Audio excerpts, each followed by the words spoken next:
Welcome to the Jake Feinberg Show. And my guest today is one of the most decorated bass players in melodic improvisation in the history of jazz. He's an immigrant, and he came to the United States at a period of time when the appreciation level for melodic improvisation was at an all-time high. He cut some albums as a leader in this country with some of the finest players, and then returned to his home continent of Europe, where he has continued to make a living, thriving as a melodic improviser. And it is a high honor to connect with him. Miroslav Vitous, welcome to the Jake Feinberg Show. Thank you very much. Thank you.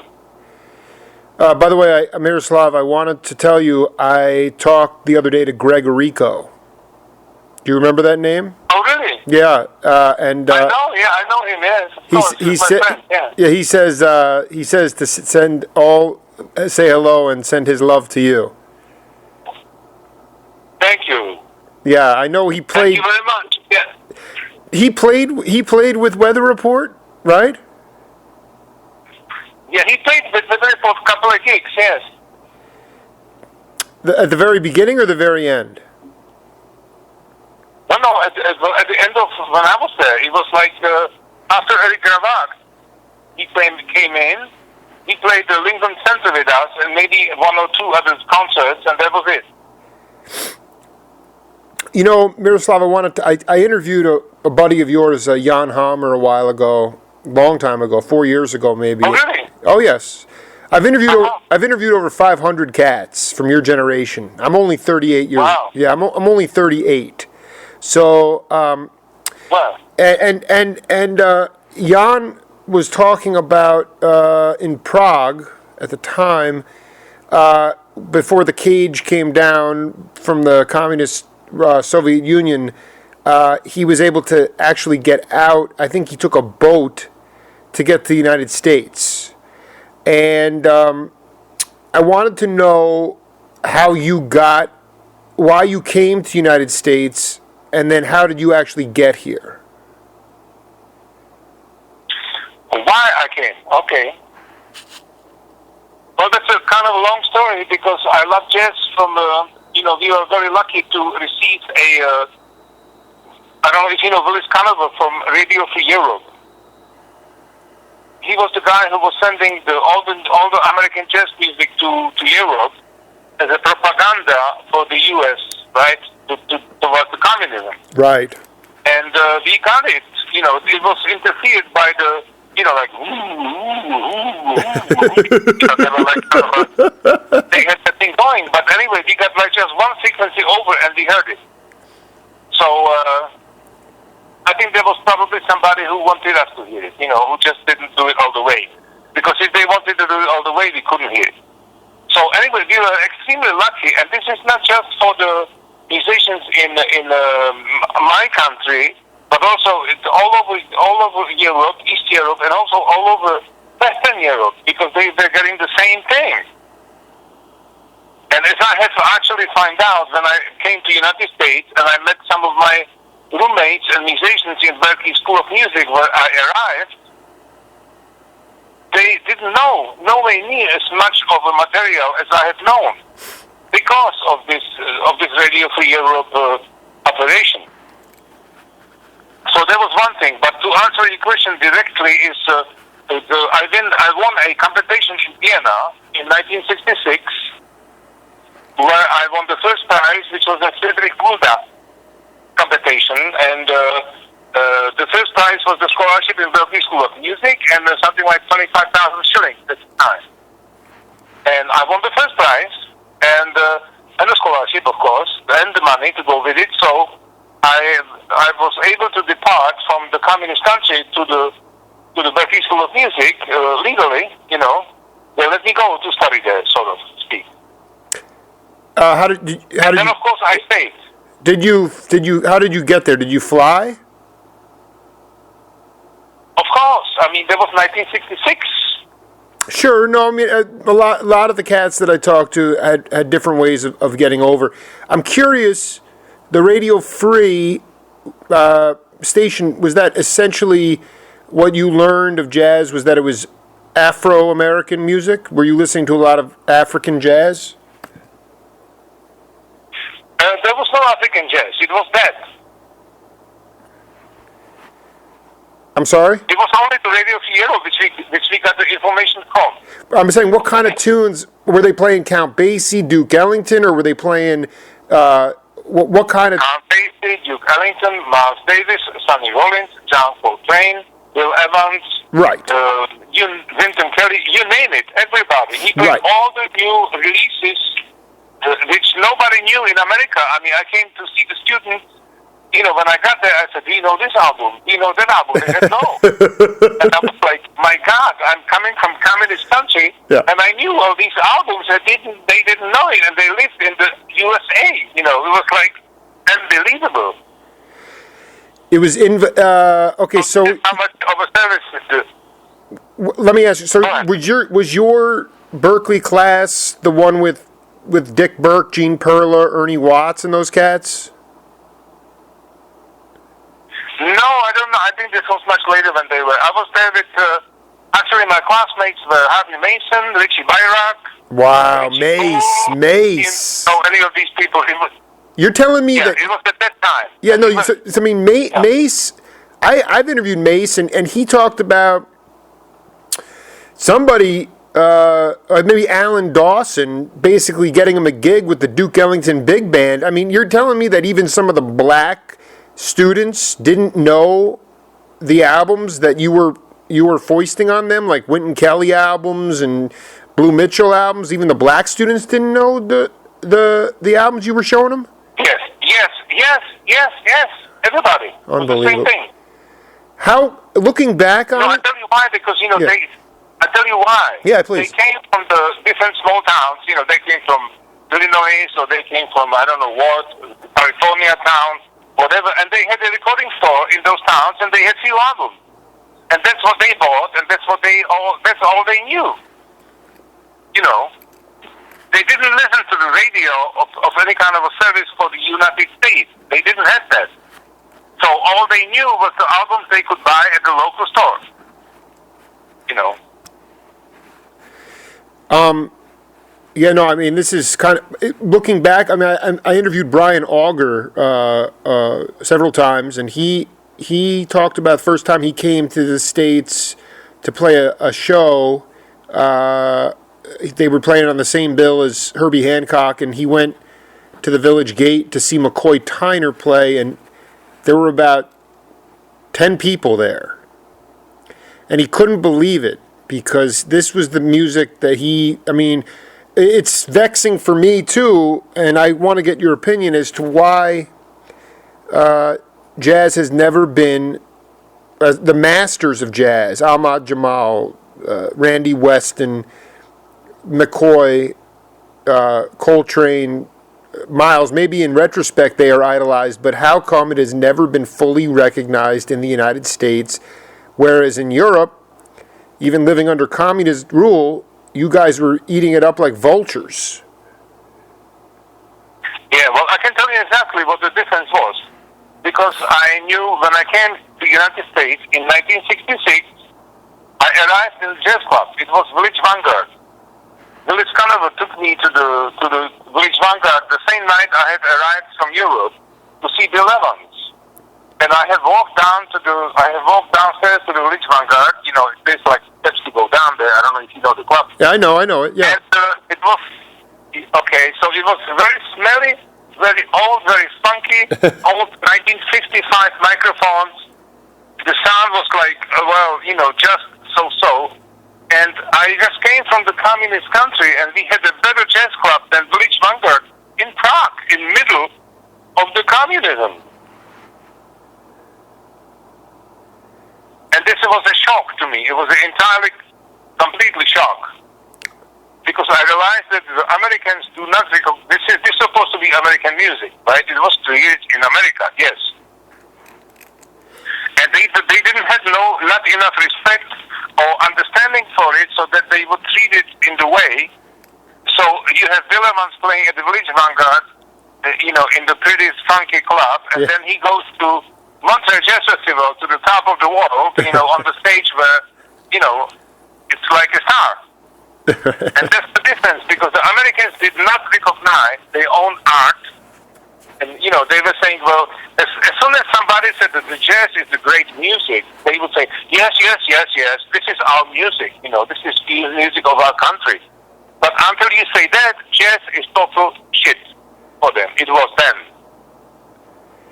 And this is the way we were treated, the jazz musicians, and this is exactly what it was, It was, I cannot tell you exactly why, but it had tremendous amount of disrespect, and it had few fans who understood the music, and they were going for it because they knew it was the new way of expressing the music, and the musicians were really something else. Absolutely. And these were the fans. No, I want, but because I want to ask you, if you, as best you can, I mean, Miroslav, you came in, you obviously had tremendous chops, and you had great feel, and you had a love for the music, but you must have realized that this culture, the jazz was a subculture. There were very few white cats even playing the music up until the 70s. So, I mean, can you talk about a time, you said you can't explain why, I would say it's racism, but can you talk about a time where you saw someone that you idolized, African-American artist, that was treated horribly when you first got here? Well, basically, it was all jazz who was treated like this, like I said before.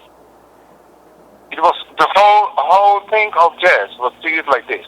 Perhaps it was because it was mainly black. Maybe you are right. Uh-huh. But I didn't look at it like that. I came in as a white musician from Europe, and because I was a European young man, the black guys totally accepted me. It was like I was one of them. Right, you are the guy, yeah. If I was an American white musician, maybe it would have been a little less accepted from them. But since I was coming from completely another continent, which as far as they knew, there was no racism existing like they knew in America was existing, then they accepted me. They accepted me, and the feeling was great. It was like I was one of them. So you're touching on some other point which I have not thought about. Yet that it was that black music. I don't know if jazz was a black. I guess maybe it was. Yes. Well, I mean, I just. Go ahead. Continue. I don't think it really matters if it was black or white music. No, I listen. I agree with you. I this past weekend I interviewed David Liebman, and he is white cat, and he was the first one to say. I mean, the jazz. This was a subculture where, as like you said, Americans were quick to say, yes, this is music that was created in our country, but we're going to stuff it downstairs in some funky, smelly little club. In some ways, that lent itself to a tremendous amount of, in my mind, you came here right during this amazing period of free jazz, and I just think that because it was a subculture, because it was to a degree underground, and because there were so many venues to woodshed at, the music was able to grow at an incredible pace. The language of the music was incredible, and I'm just trying to, I mean, can we just go back for a minute to the junior trio, and you talk a little bit about what you and your brother and Jan were playing at that time? Was that when yeah, okay, fine, yeah, I will tell you about that. But first, I had to add something to this. I just realized this while you were saying all this. It is perhaps the culture knowledge of the country, because if you take Europe has a basic culture knowledge of classical music, and that goes for hundreds and hundreds of years. Okay. Yep. And it's like so strong, and so they have it in blood. He had it in blood. He really had it. So we have this education. Well, of course, because if you start playing instrument, you have to learn classical music. There's no other way you can do it. So we all have the classical music and all the tradition and all the culture. Let's not just speak about classical music, but we are talking about culture. Sure. Which means which means elegant, which means all that, right? And okay, but America didn't have that. They didn't have that because it's so spread out, and it started much later than Europe, of course. So it's not. It was not like this. It was. In fact, I find that most of the American musicians I have met, they had no idea about classical music. They would not know what to play. If I wrote something in the classical way, which I didn't even realize that I was doing that, they couldn't. They wouldn't know what to do with it. So perhaps it is a question of the culture in the country at the time. Now I'm sure it's a little bit better because it's got. I can say it frankly, it's got more civilized and all that, right? I don't know, man. I mean, I was born in 1978, but I would tend to say that the language of all genres of music has been stifled. Not just, in Europe it's different. Difference is applauded. Improvisation, melodic improvisation is applauded. I think we have possibly one jazz club left in Los Angeles that adheres to jazz. There's, I just don't. We have a supply and demand issue, but as far as and the fact that we've had a black president for 8 years has exposed the cultural bias like never before, and I'm not sure if we even know our culture or the roots of our heritage any better than we did when you came here, really. True enough, yes.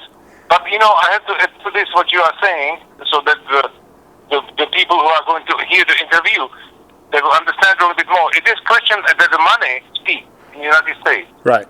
Okay? And maybe it has not spoken until 1972, maybe, but because it was possible to do all these things, and it was not. But ever since then, 1972, 3, from what I remember, it started to be so much money oriented that art was completely, banked. It was like, wow, what? It doesn't make any money. We don't want it. So the question is like, what do you want to hear? You want to make money, or you want to hear some music, or what the hell? You're right. It's in the picture, And I have experiences. I have to tell you, frankly, later on in the school, I was a chairman of the New England Conservatory, and to say it in a very very short sentence, I have found out that everything was about money.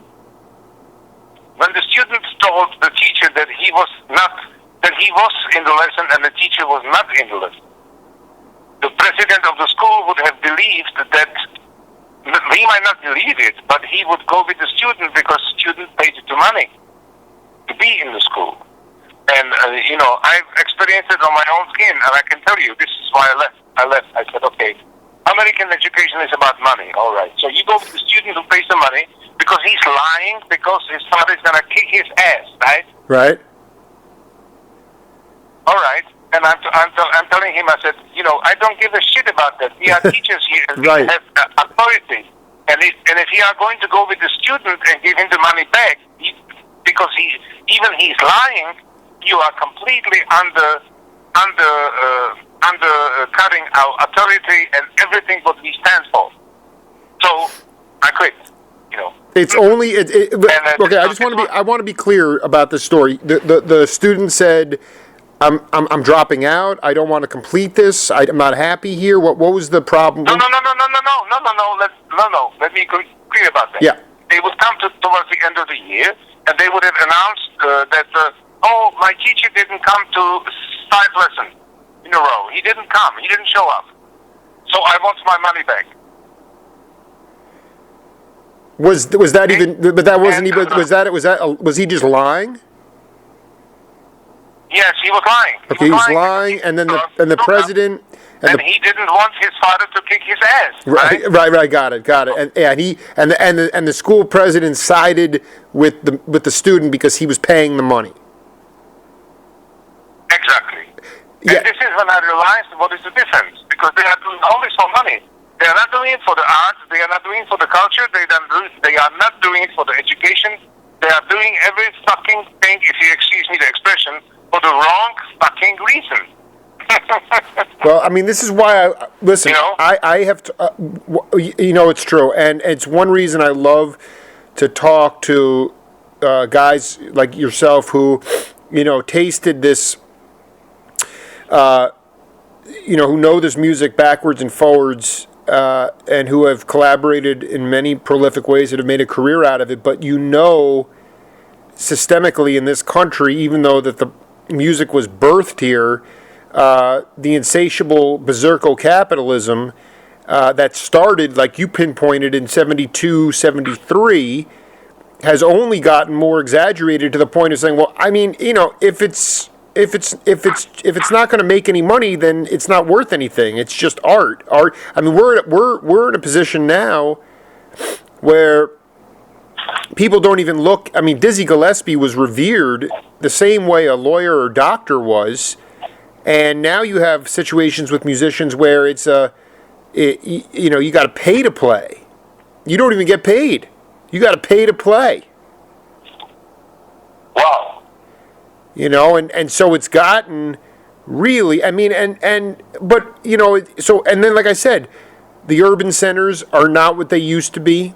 They've been gentrified, and a lot of capital's been put in, and you go to any urban center now, there might be, one club, and I don't even know if they know what the word jazz means anymore. I mean, that word has been so contorted and abused that they're playing something that they think is jazz, but it's not. And so there's a actually no, it's fine. It's fine. The situation is that the jazz really doesn't exist anymore.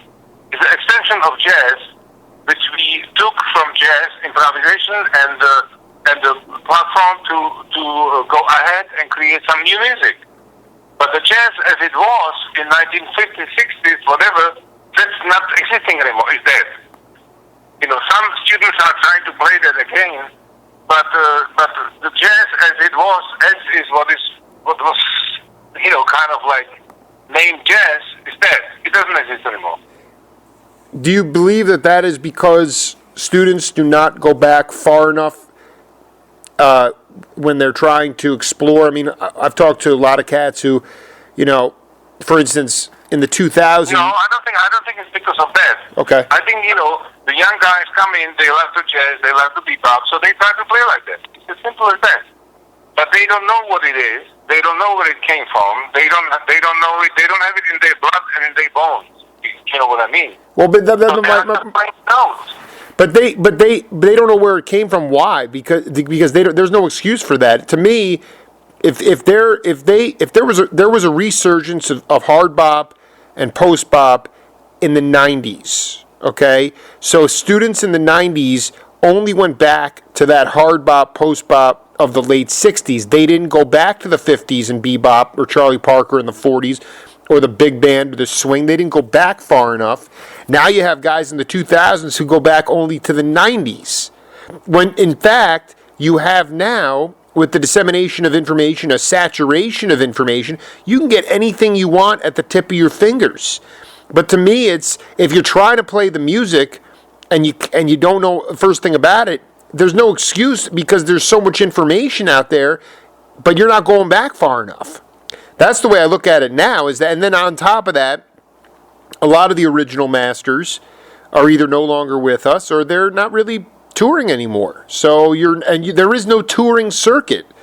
That's the other issue. I mean, you would cut an album, Mountains in the Clouds, Infinite Search, Purple. You're going on the road. And you're going to be on the bandstand in some upholstered sewer 6 nights a week for 3 months.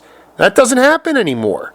So you get nobody around that can. Yeah, right. Well, of course, yeah. So I mean, but yeah. Just going back for a minute, I wanted to ask you about this trio that you were in with your brother and Jan, and okay. And kind of the rhythmic patterns that you guys were exploring, and like for instance, because Kenny Clark really changed the way drummers were playing, and then obviously Max Roach and Roy Haynes. But I want to know about that trio and the kind of music that you guys were creating at that time. Did you hear anything of that? I never have. Okay. Well, I'll tell you what it was. It was actually a very interesting situation because first we were playing all the bebop tunes, you know.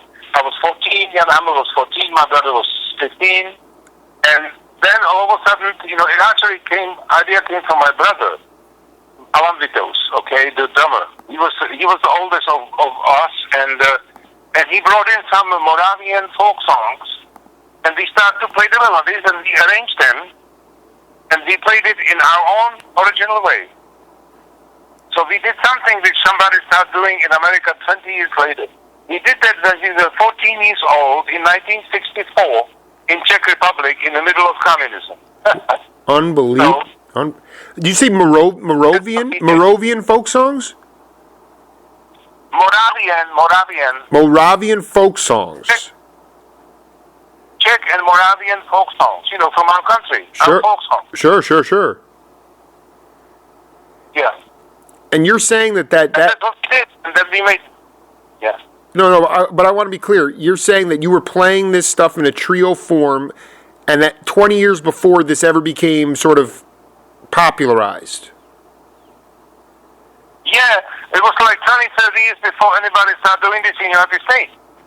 You know, they were all playing the bebop songs and all that, and we, 14 years old, we went right into our original music of the country and where we came from, where our soul is, you know. Sure.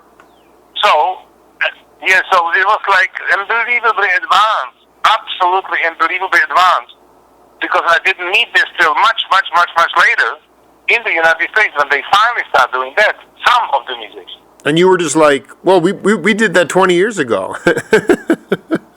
Yeah, I was 14 when I did that, so come on, let's play some music. Right.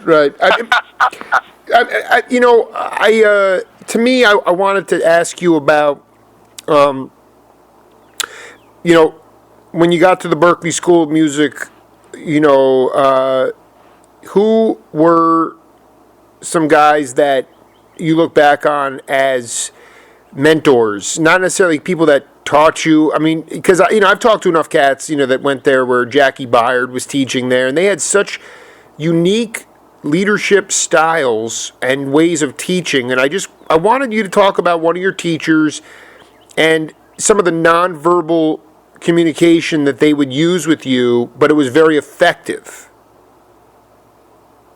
Okay, with me, it was not really the case. I will explain to you my situation. I came in, and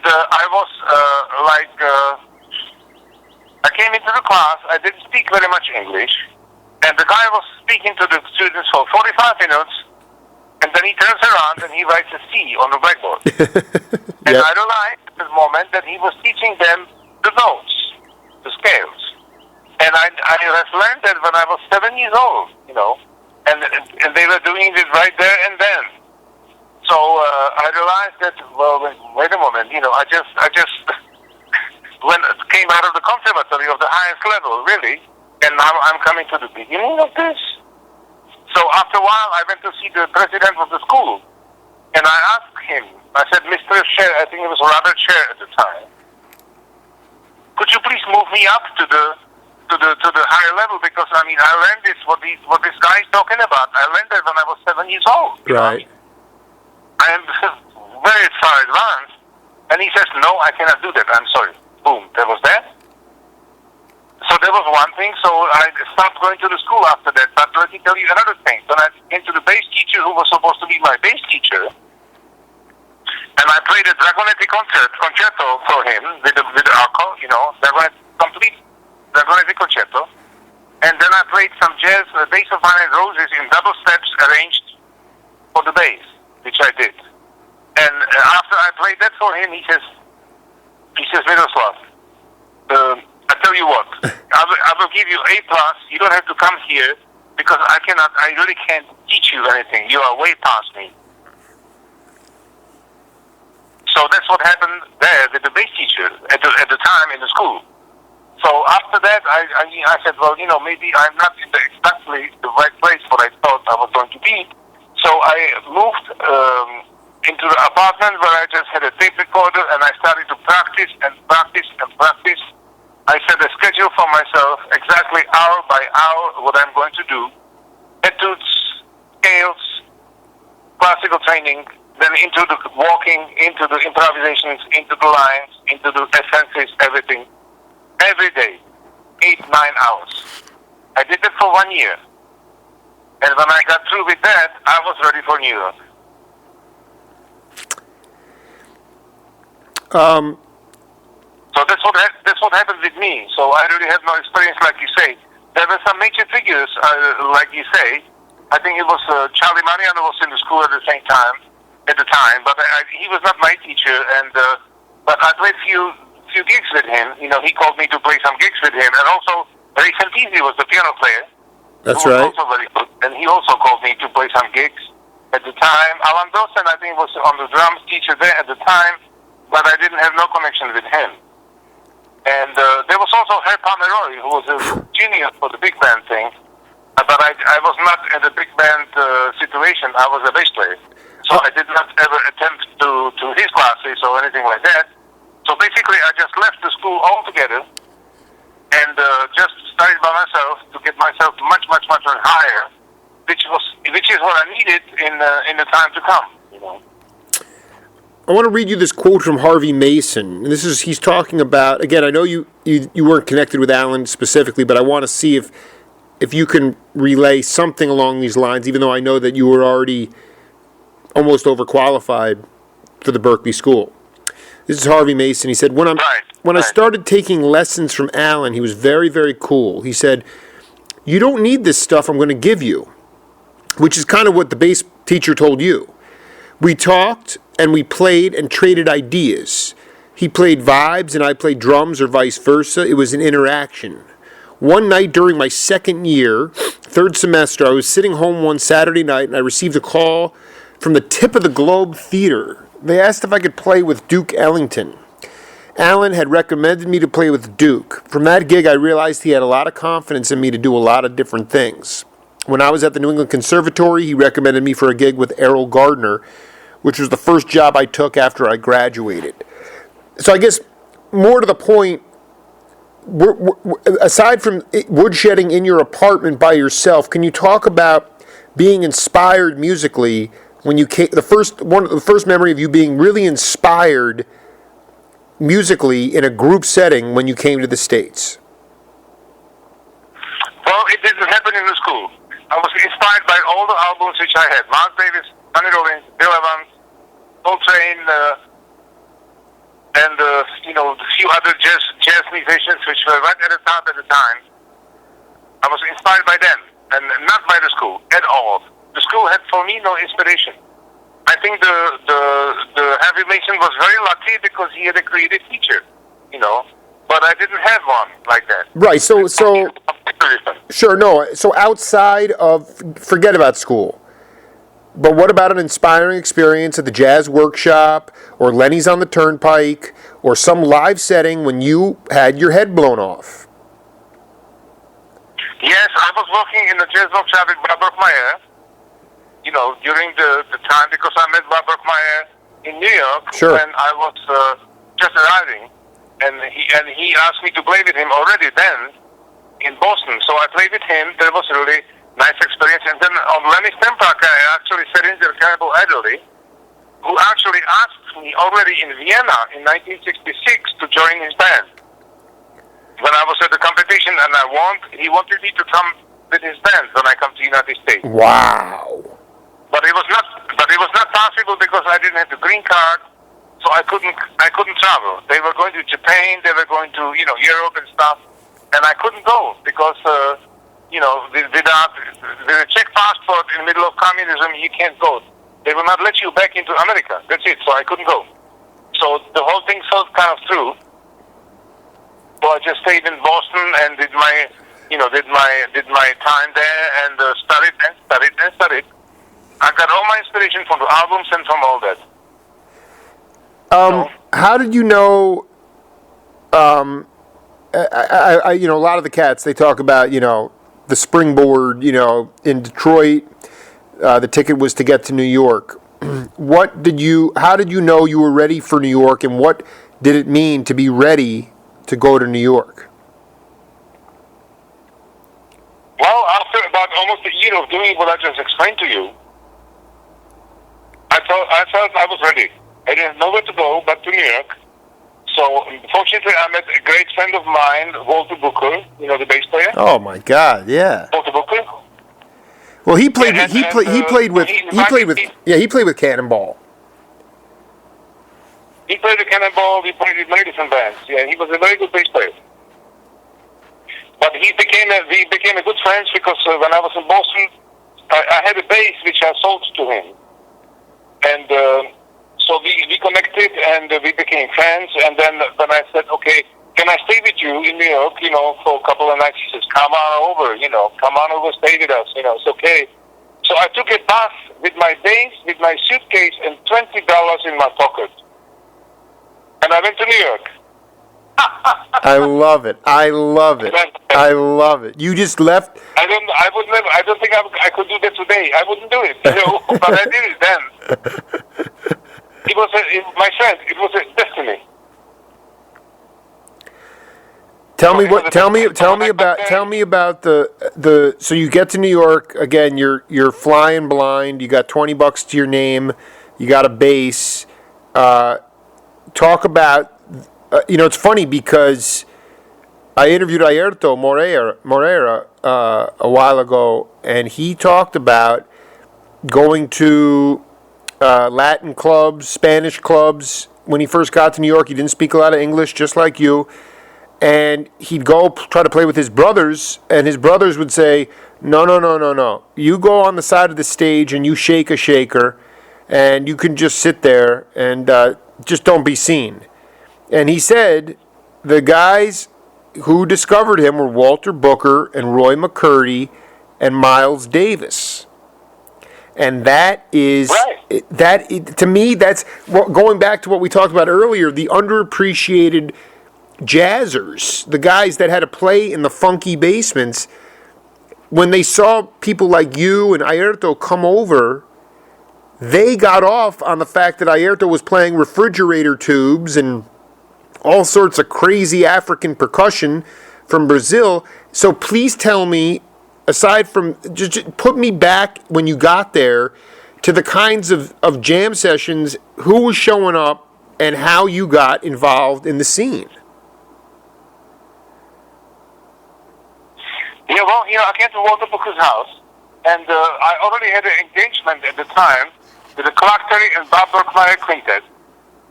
About almost 6 months later in Chicago. Wow.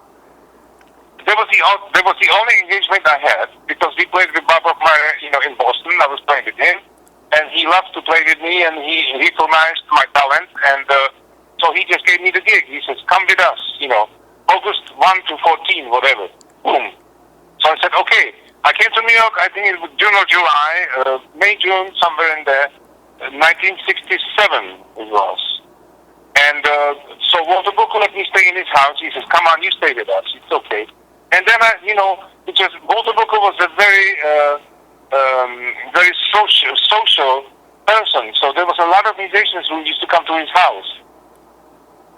And he had a piano, he had a drums. So we used to play jam sessions all the time there.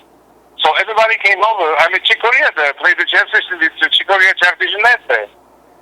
Which immediately got me the recording with Chick Corea, which turned out to be Now He Sings, Now He Sobs. It happened at the time. So hold on, that was because Roy Haynes was on that session. But you're saying that was the first time you played with Chick was with Jack at Walter's house. Yeah, right. First time I played with Chick was at Walter Booker's house with Jack DeJohnette, right? Did Chick Corea get on the drum set? No, Chick Corea played the piano, Jack DeJohnette played the drums. Sure. So this was your first couple weeks in New York, and you're just, but you could stay up with those guys. I mean, you guys were communicating perfectly, right? I mean, there was you really. Yeah, like I'm trying to explain to you, there was like everybody was coming over to Walter Booker's house. Okay. Yeah. So I met Mickey Roker there. I met all the horn players, saxophone players, drummers, piano players, all that. And from that time, after, some of them I played with in jam sessions, some of them not. But all of a sudden, I started getting calls, because in the beginning, I was subbing for Walter Booker because he couldn't make this gig, so he gave it to me. But very shortly after came Chicago, the gig with Clark Terry and Bob Buckmeyer. Sure, right? sure. And I tell you what happened there. It was a miracle. I am playing in the club, and Miles Davis comes to the club after his show at the Opera House. There was a festival going on aside, and he comes to see Clark Terry, and he hears me play. And the same night, Clark Terry takes me to the dressing room, and he says, sit down. And I said, why? Did I do something wrong? And he says, no, just sit down. I said, okay, I have to tell you something. So I sit down, and he says, Miles Davis wants you to play with him next week.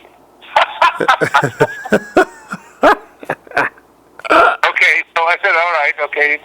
So that's what happened. The next night, Herbie Mann comes to the club. Same thing. He played the concert in Opera House, and he comes to the club to see Clark Terry, right? Right. And he heard me play, and he comes to me, he says, listen, young man, Richie Volkman is leading my band in 3 weeks. Would you be interested in joining my group? I said, yes. And wait, hold on. I want to. Did Miles have a time limit on how long he wanted you to play with him, or it was 1 week, or? No, he just wanted me to play with him the next week in the Village Gate because Ron Carter was substituting. Ron Carter was doing some kind of a clinic somewhere. Sure. So he couldn't make the gig, so Miles got me. Right. So and you knew that the Herbie Mann gig was more long-term kind of thing. That was after. That came after. Yeah. Right. Yeah, right. Go ahead.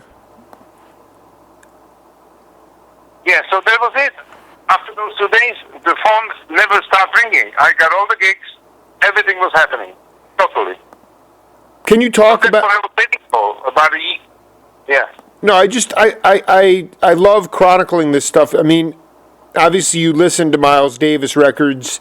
You probably idolized him growing up. And I mean, can you talk about that first time you were on the bandstand with him and the kind of leader that he was? Yeah, I sure can. I mean, when I got on the bandstand, I knew all the music, I had only one rehearsal with Herbie Hancock at his house, without a drummer, without anybody. And he was just showing me the charts and all that. But I knew the music by heart because I knew all these albums. So I came to the bandstand and I started playing. And what happened is that Miles counted the tempo. 1, 2, 1, 2, 3, 4. And Tony Williams started on the second beat, like on the first beat. 1, 2, do. Got me completely lost already. I mean, from the very beginning. Right.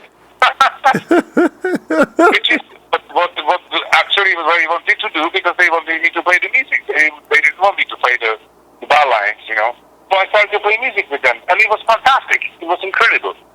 Later on, Miles talks about it as one of his most creative weeks of his bands in the whole time. And Miles was thinking about keeping me in the band also at the time. Right. So that's what happened there. Going to Herbie's apartment. Did he try to explain to you that it was very possible that the tempos, everything would change? Right. Basically expect anything. Were you Yes. I will tell you about that. He was showing me the chart. Just the baseline, just the tune and then the changes really. And he says, okay. And the Miles will play, I will play AABA, Wayne's plays sometimes AAB, sometimes he plays AABA, and the Miles will play what the fuck he wants. So I asked him, so how am I going to know what is he going to play? And he's going to say, and he told me, he says, you're going to know. You're going to know. You're going to know. So then you, right. But that was my rehearsal, Right, that was your rehearsal, and then the gig was in New York, or where was the gig? It was in Village Gate in New York. Yeah, it was the Village Gate. Is that the first time? The whole week. Is that the first time that where you connected with Wayne Shorter? Yes, that was the first time I met Wayne Shorter. Yes, that was. Yeah. And Tony Williams and Miles Davis. Yeah. Of course. Well, it was the seminal band right there, but. like so you like you talked about they play different tempo, different rhythm feel, but you just started to you adapted and you started to converse in the language and dance with them and play with them. Did you? When did you and Wayne? I guess my question is, with Weather Report, was it how organic a process was it, or did you and Wayne get together and talk about how you wanted to expand the sonic nature of the music? Well, I can tell you what happened. After that hit with Miles Davis, I recorded 3 albums with Wayne Shorter. Okay, every album he made after that, he called me. Wow, yeah. Really? In fact, one of the sessions was Dave Holland was playing cello, and somebody else was playing something else, and I was playing the bass. So he had me, pointed out as a bass player. The last one was the Supernova. If you know the album Supernova. Of course. Okay, so I was the bass player on that, and there was the other 2 before that. And then when Wayne left Miles, and after my short appearance with Miles, I was free, and I said, well, what am I gonna do? And I said, well, I don't want to go back to Stan Getz. I don't want to go back to Heavy Man. I want to do something else. And so, who is my favorite musician? And of course, it was Wayne Shorter. So I called Wayne Shorter, and I said, Wayne, how would you be interested about putting a band together? And Wayne Shorter says, okay, let me think about that. I'll call you back. So that happened, and then 3 weeks later, he calls me back, and he says, what would you think about if Joe Zawinul will join us, and 3 of us will have the band? So I said, okay. I was not so extremely happy about Joe Zawinul because I had met him. He played together, and I knew that he was another kind of a musician. He was not really the musician like Wayne Shorter was. Wayne Shorter will play from the sky. He will play from the gods. But the Joe Zawinul was a different kind of a musician. He will play from what he thinks he should play, And that's a completely different story. However, it did happen, and it materialized in the Weather Report. Yes. Okay. Zawinul, you're saying it was more premeditated as opposed to just going from your gut? Is that what you're saying? Well, I will explain to you. So Zawinul was the kind of a musician that in short, John McLaughlin, Miles Davis, Tommy Williams, Jack DeJohnette, he named those guys. They play from the heaven. I'm also one of them. Sure. We play what comes to us from the heaven. There's no stopping, nothing in between. Joe Zawinul is a little bit different, or was a little bit different. He would stop that, and he would think about it. He would manipulate it, and he would decide what he's going to play. Okay, so that is the difference. What I'm trying to tell you, which is okay if he's great, but if you are gonna play straight from the heavens, which we did many times with Wayne and Eric Gravatt when he was in the band, Joe could not cope with it. He could not deal with it because he didn't know what to play. So sometimes he would go down the keyboard, boom, stop. He would stop the whole band, and he would stop playing his tune because he couldn't do it because he had to stop the music, think about it, and then he did it. So there's like a filter which he put in there. But when you put a filter on something, you lose time, which means that the music has gone by. By the time the filter gets in, it's too late. So this is precisely what I mean. I know. I dig this. I am with you all the way. I just because when you stop, the music goes past you. But when you play from the heavens, Miroslav, you guys are. It's okay for you guys to flub a note, to make mistake. I mean, you're not going to come across as perfect. You're not going to make. I mean, you're okay. You play through. You don't make mistake. You don't make mistake. If you do that, you do not make mistake. What happens is that I play the bass and the music plays me. I will explain to you exactly. Yeah. Music plays me, okay? So if I just listen and if I'm patient enough, you have to be very patient because you are going to hear the music which is coming to you.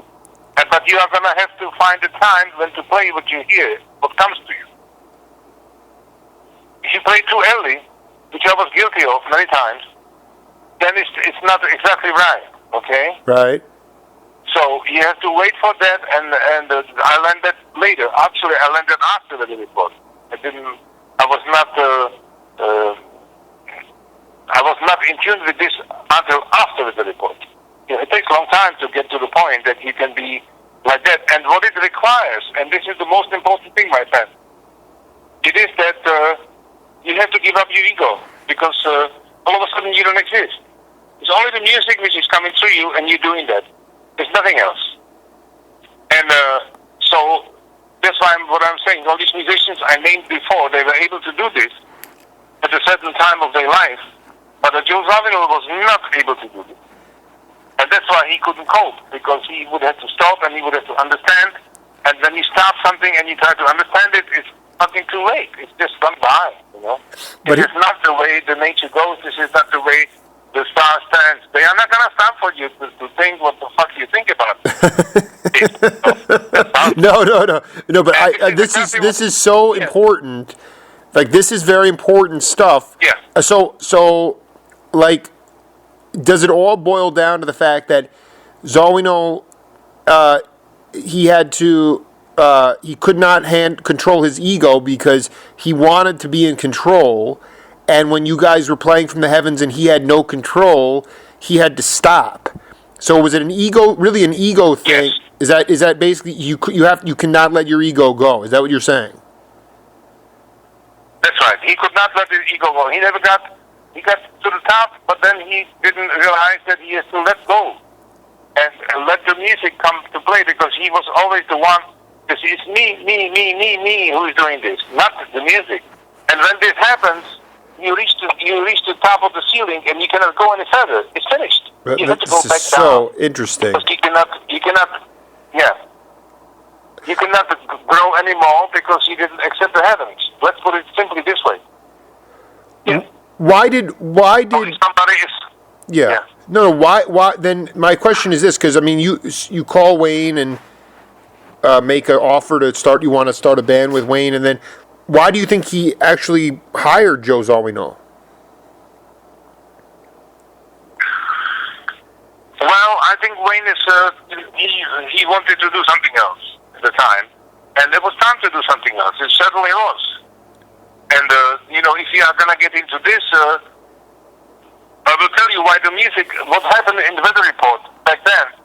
The first two albums, the bass player who was in the band was me. The way I played was not like a bass player. I played like another horn. Sure. So when I played something, I would be asking for. I would make a conversation with Wayne or with Joe or something, and they would have to answer me. So this is how the whole thing got created, because the bass was playing in completely another way. If they had another bass player, it would just be a rhythm section and they would do something. But this was different. I made it the third party, which was equal to the horn and to the piano. And that changed the whole picture. So the whole band became completely different sounding, because this was the situation. I don't want to take the credit for all that music we created, but I can tell you one thing which I know. It was the very basic reason why that music sounded to start different, because it was because of this. And it goes much further than that, because basically bass players were not very educated in the United States, okay? Because it came from tuba, like the blow of the jazz, boom, boom, boom, boom, boom. Sure. Players were doing this. And then they said, wait a moment, we cannot do this because we don't have enough breath to do this. So they pick up the bass, but they could not play the instrument. So it became a role in jazz, which was created in New Orleans and maybe St. Louis too, and all that. So they would play boom, boom, boom because they couldn't play the instrument. And all of a sudden, I come from Europe completely educated, playing the concertos and God knows what. And I can play the fucking thing, right? Sure. So I'm not going to go boom, boom, boom, boom. I'm going to say, wait a moment. Here's a motive. What do you think about that? I mean, Do you have something to say? I mean, can we talk? And this was my whole attitude. I landed from Scott LaFaro and Bill Evans, by the way. You know, I mean... They were doing this in 19... so there's so... doing this in Go ahead. 1961. Let me just finish this. Yeah, you go. Bill Evans and Scott LaFaro were doing this in 1960, 1961. They were having a direct conversation. Bill Evans gave up the piano. He didn't play piano no more. He played the music with Scott LaFaro. And Scott LaFaro played the music with him. There was no more instruments. They broke the barriers completely and totally. And even Miles Davis was not doing this at the time. Not at all. It took him another 3 or 4 years before he started to do this with his group, within the standards. In fact, I experienced it myself. When I was there at that time, that this is what was happening. Yeah. I'm giving you the whole picture, kind of in very quick ways. Yeah. No. I mean, but I. What do you mean they left the instrument? They stopped playing the instrument. What I mean is that the bass players were not very well educated, so they could only play low register. They would play the roll of the bass. Boom, boom, boom, boom, boom, boom. And I would not do that. I would say boom, boom, and I would say, hey, what do you think about No, so, but again... Joe hears... Yeah. Yeah, like that. Yeah. Why? So, my question was, because, Bob Cranshaw, Ron Carter, Senator Eugene Wright, the list goes on, Chuck Rainey, the list goes on and on and on. Bass player's job, quote unquote, is to lock the groove. So how did you, in Weather Report, how did you keep the groove when you were improvising off a theme and you weren't playing the traditional bass lines? Because I was able to play the bass line and the second voice. Wow. That is awesome. See, that's to my ear. That is exactly what it was. Yeah. Right. How? So once you guys got together, how many drummers did you go through until you found who was it? Alphonse Mouzon who started with you? Actually, there was the auditions and drummers. It was Billy Coppen, Donald Ives, and then Ayrton was also there, and then we choose Alphonse Mouzon. You chose Alphonse, and we auditioned them. Yeah. And was he? Do you feel like Alphonse was letting the music play him? At the time, he was. We all thought that he was the right drummer for the band. Yeah. And then Eric Gravatt came in at some point. Yes, at some point. Yeah. But I will tell you a story about this if you want to hear it. Oh yeah, please. We rehearsed and made the recording with Alphonse Mouzon. Then we made the first European tour. And finally, after about the third or fourth concert, we arrived in Munich. I think the club was called Domicile or something. And we played like heavens. Everything came together. It was a miracle. Okay? Okay. Total, absolute miracle. We came back to the United States. We came back to New York. And the next thing I hear is that Joe calls me and he says, hey, guess what? Wayne just fired Alphonse Mouzon. And I said, what happened? And he says, well, Anna Maria, Wayne Shorter's wife, was pregnant at the time. And Alphonse Mouzon had a very bad habit. He would be calling people and he would say, do you know who is this? Playing games, right? Right. So he would call Wayne Shorter's house and he would say, did you have that motherfucker yet? Meaning the baby. So, and he told that to Wayne Shorter's wife on the phone. And Wayne got on the phone and he fired him. It was just too fucking much, So this is where it ended. That was the end of Alphonse Mouzon. So, but it was really pity because the band was really tight and together. We had the music licked. It was great, really. Welcome back to part 2 with a legendary performer and a character in his own right, Miroslav Vitous. Welcome to the Jake Feinberg Show. Miroslav, I met up with a bassist a few years ago, Glenn Moore from Oregon. He talked about one day he cut an album, and he thought he really had been listening to it very hard for a long time, and then he wound up one night at Jeremy Steig's house, and it was Steig and Jan Hammer and yourself, and you guys listened to the record and made a lot of critical but, very interesting remarks based on listening to it. Introducing Glenn Moore was the name of the album. And I just, more to the point, I wanted to ask you about your collaborations with Jeremy Steig. Okay, Glenn Moore was a good friend of mine. We know each other for a long time. Start with, and then Jeremy Steig, I played quite a few times with. We played with Donald Eyes. Most of the time they played with Donald Eyes and Eddie Gomez, I think. But sometimes Eddie couldn't make it, so I played also with Jeremy Steig too on some gigs and some jam sessions and things like that. So that was in the New York days, yeah.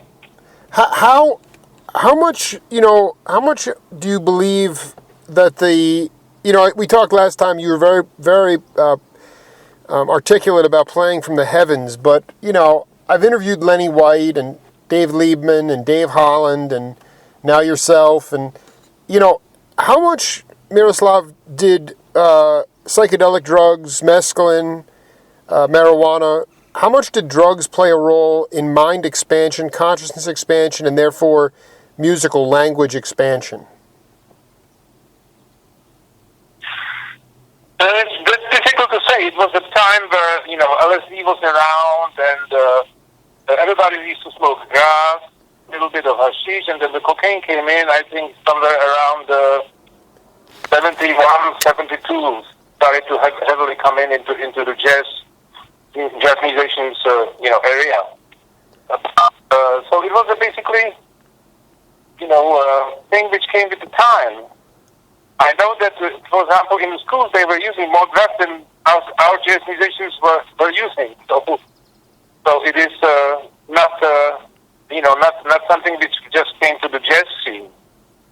It was all over the place and everywhere.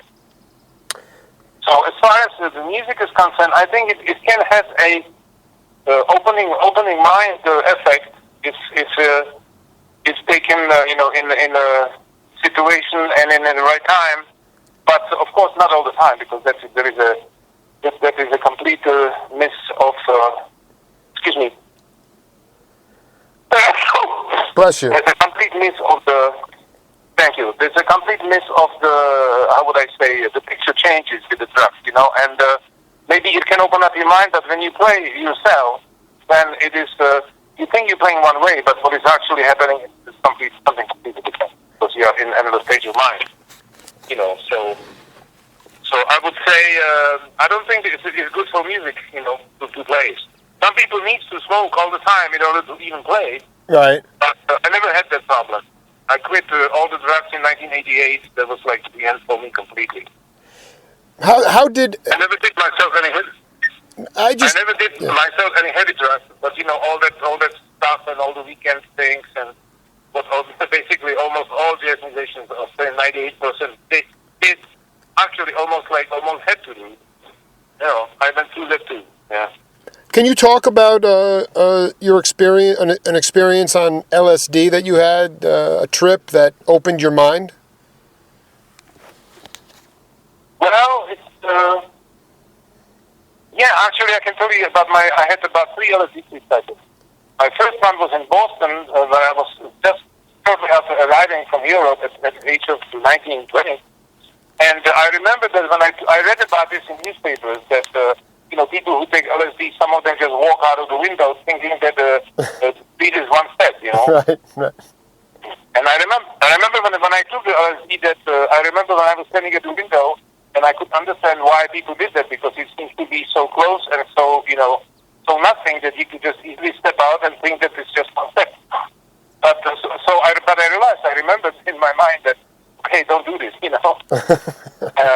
was very interesting, because when the LSD started to take effect,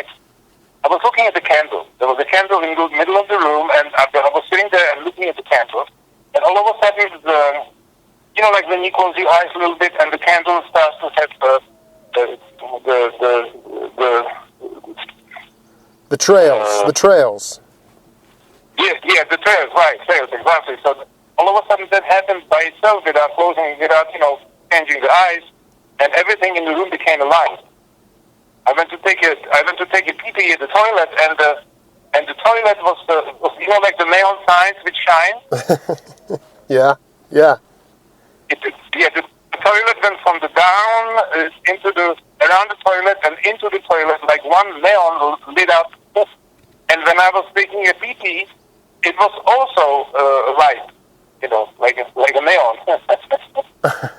So it was like an incredible experience. And then what happened is that I had my bass there, and I put on the Rich Vanguard album, and I played all the solos with Scott LaFaro. I played in unison. So I never learned this. Hello? I'm here, yeah. Go ahead. Hello? Yes. Okay.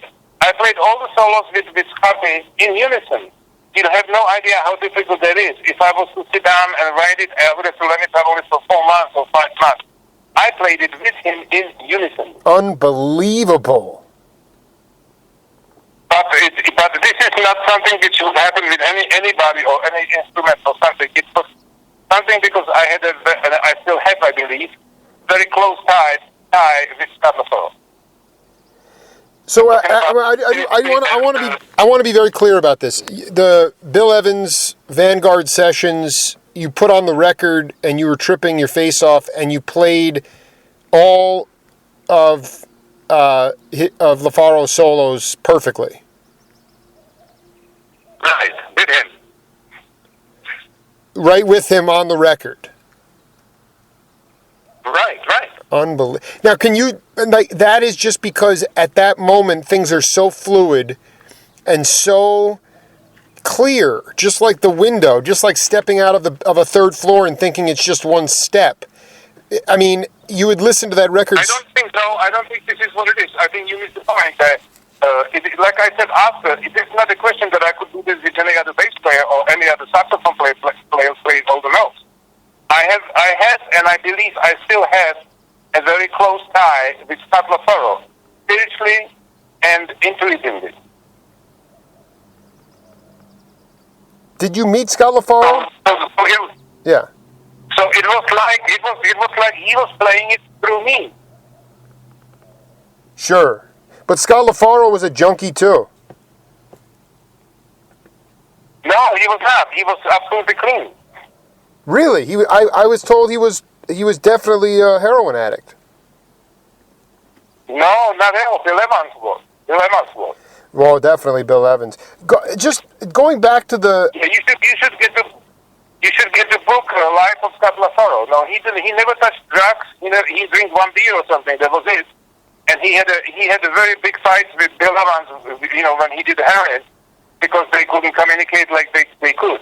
Right. Oh, exactly. I was going to ask you.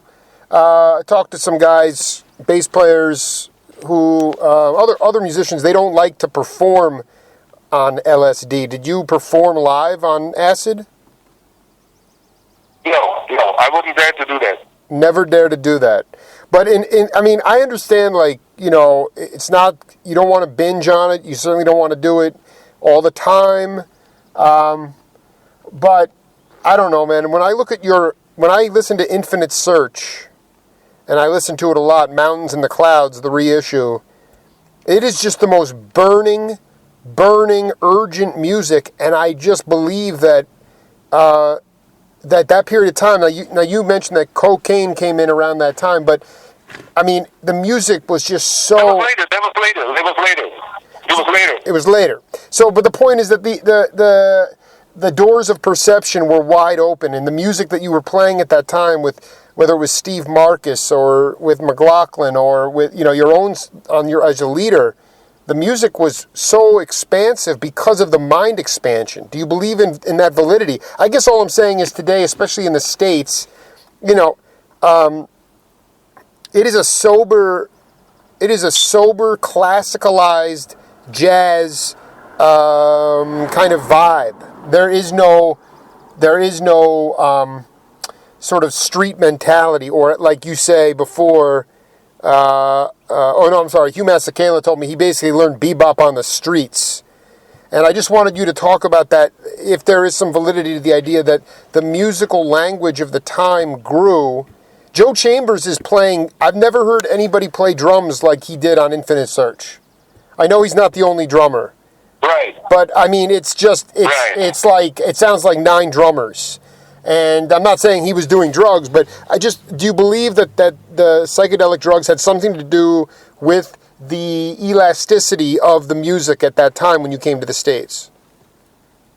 No, I have to put it, what I think, it was not because of the drugs. The biggest part of the whole thing was that it was the time. It was a very special time, starting around 1969, ending in 1971. Where the inspiration was so heavy, you could cut the air with a knife. Just stop coming in. Remember, the Bitches Brew came in. The weather report started. The whole new jazz rock wave arrived. It was an incredible time of creation. Of new wave of things came in. Right. And that was the biggest part of it. On drugs, yeah, of course, people get probably more involved in the music if you were high and you were doing it all day and you were getting into things, but that was not the reason. But drugs definitely not was the reason. It's very well put. It clearly was recreational. I'm always fascinated by it. How would you just? I mean, you're saying that it was a fusing of jazz and rock, and that was the expansion of the music. Can you go a little bit deeper on what was expanding? Because the way I look at it is, all the masters of the music were still alive. There was a vibrant touring circuit both in the States and overseas. Was it just the idea that, I mean, the world was, like, the light was now turned on, and that cats like yourself and Jan were coming over from Europe, and Ayrton was coming from Brazil, and so there was the world music conception? Like, how was the music growing? Well, at that time, of course, the European musicians influenced American jazz. Joe Zawinul, myself, Jan Hammer to extent. Also, Dave Holland too. Not as much musically as by his bass playing, but this was the time when this happened. Everything was happening at the same time. It was time to basically the modern jazz at that point reach its peak. Okay. Yes. And then it had to go somewhere else. And I think that's what happened. Where can you explain what you brought into the gumbo, into the spice? How did the European musicians affect modern jazz? I know Miles was bored to death with it, but what did you guys bring to it?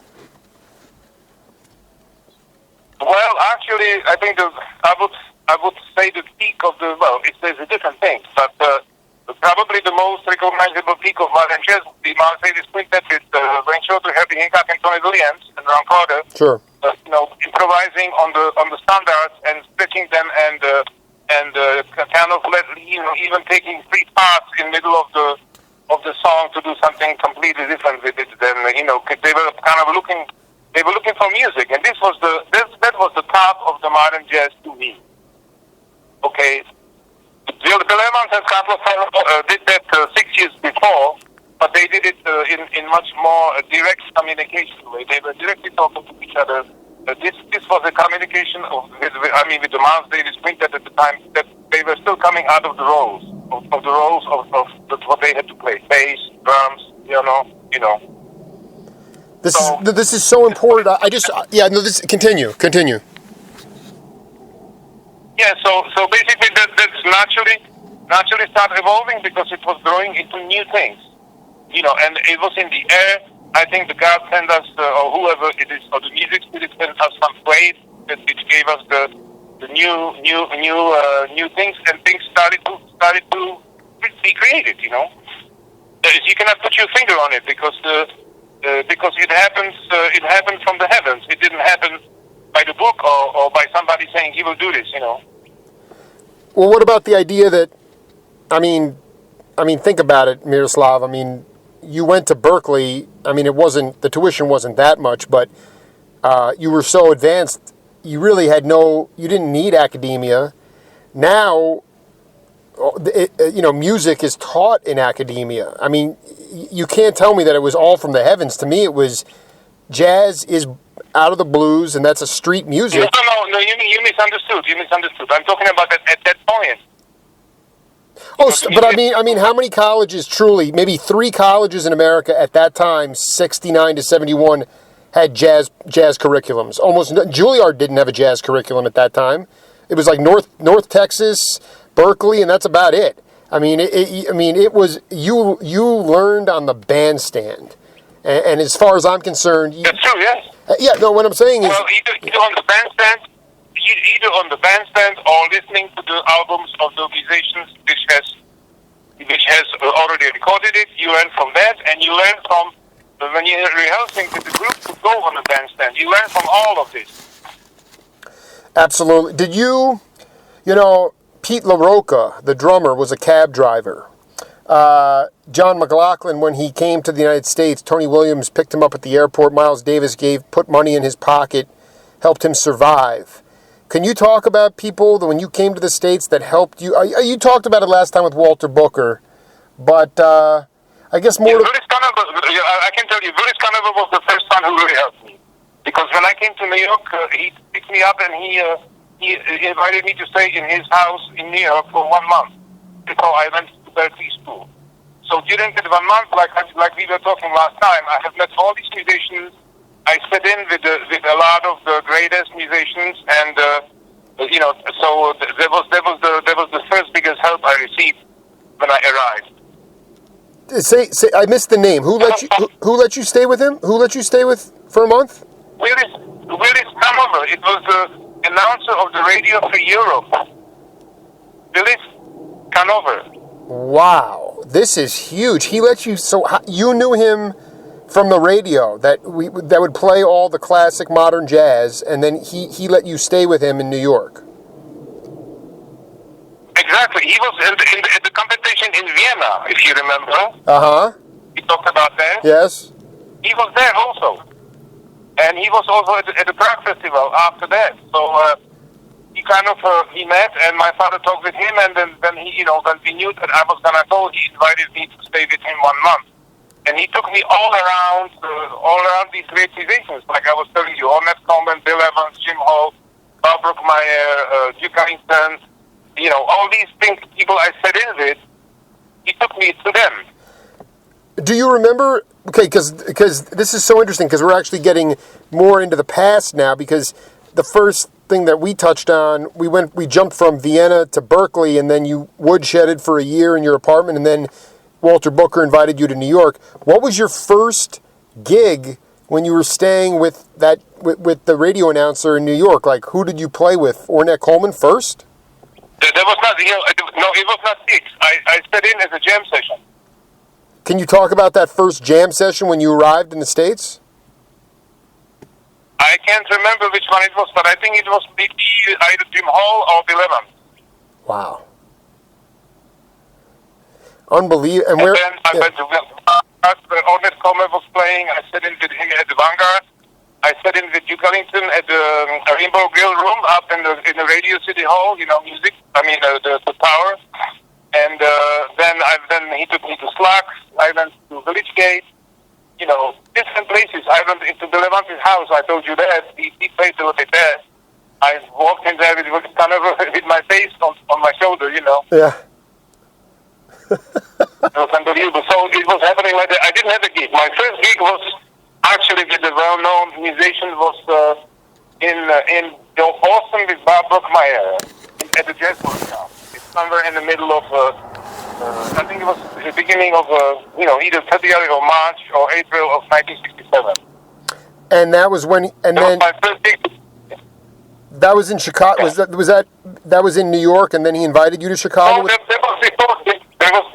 that was before Chicago. This is where he offered me to come to Chicago with him. Totally, and that's when Miles saw you and Herbie Mann saw you. That's an amazing.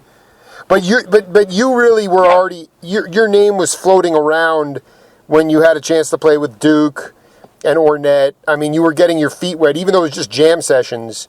I mean, you were playing with the Cats. Yeah, right. Can you, Miroslav, can you talk a little bit about, did you know Dick Hextall Smith and John Heisman?